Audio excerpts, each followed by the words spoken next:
Hi YouTube, Maya here with another episode of Watkins Homesteading, and this week I'm going to be repotting 2 of my indoor plants. I want to first give a huge shout out to Botanical Babes Florida, which is where both of these plants came from. We'll put a link to their website in the description so you guys can check them out. First up, we have a spider plant. As you can see, this one, the vines are getting pretty long here. So I'll probably propagate those in a few weeks, and I'll make sure to shoot a video on that as well if you guys are interested in doing that kind of thing. This one I've actually already propagated, so I'll show you guys that at the end of this video. This is the Swiss cheese plant. As you can see, its leaves have these little holes in them. So that's obviously how it got its name. And I'm going to be using this indoor potting mix. I picked this up at Lowe's, and it's a really good option just for a variety of indoor plants. I've used it before and had really good luck with it, so I think it's going to be an excellent option for these 2. And then I also picked these up off of Amazon. These are plastic containers that I'm going to be using. They have this base on them that will catch any extra water, so you don't have to worry about trying to find something to put these on top of. That base will catch the water. These came in a couple different colors and sizes, so we'll link these as well if you're interested in picking them up. And yeah, that's about all I'm going to need for today's project. So go ahead and get started, and I can't wait to see what they look like in their new pots.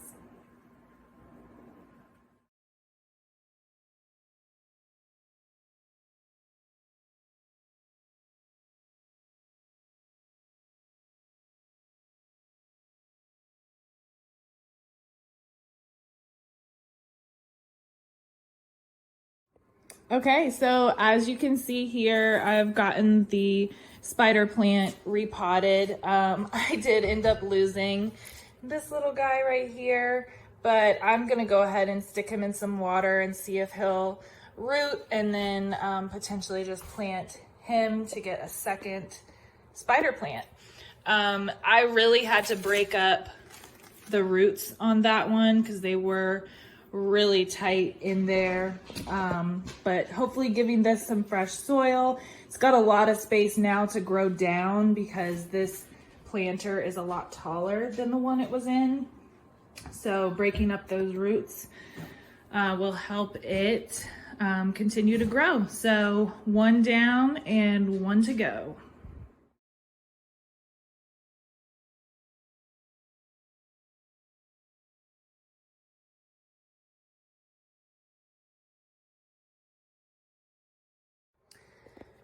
All right, so I got my Swiss cheese plant repotted as well. And this, I actually couldn't really figure out what was going on here because this vine seemed to be attached to nothing.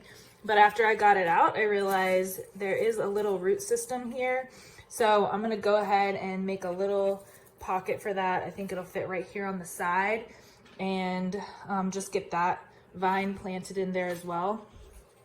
If you wanted to, you could just plant this in another smaller pot, but I'm gonna go ahead and put it back with the rest of the vines.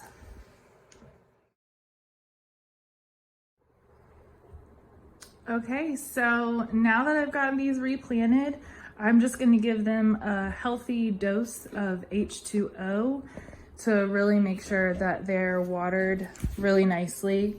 You always want to do that when you replant something because the soil that you've just put it in is completely dry. So I'll give these a nice watering and they'll be good to go. Okay, so really quickly, I just wanted to show you guys how I've propagated my Swiss cheese plant. So I did take a cutting, 2 cuttings actually. One of these has been in water a lot longer. This one with roots here has been in the water for quite some time, and then the other one is a lot more recent, so it hasn't rooted yet. But basically all you would need to do is cut in between these nodes here and then place it in water until the roots start to form. So the one with roots, I'm probably going to give it another week or so and then plant that in some soil. And as you guys saw, I had one of these guys fall off while I was replanting. So I've done essentially the same thing. Over here is where it's gonna root. You can kind of see there. So I stuck it in some water and hopefully it'll take root. I think normally you might need a little more stem on it. If you were doing it on purpose, you would give it a little more stem. But in this case, I'm gonna wish for the best and hopefully have another snake plant in the near future. So thanks again for tuning in. And if you haven't already, please remember to like, subscribe, and turn on your notifications. And we will see you guys next time for another episode of Watkins Homesteading. See you then.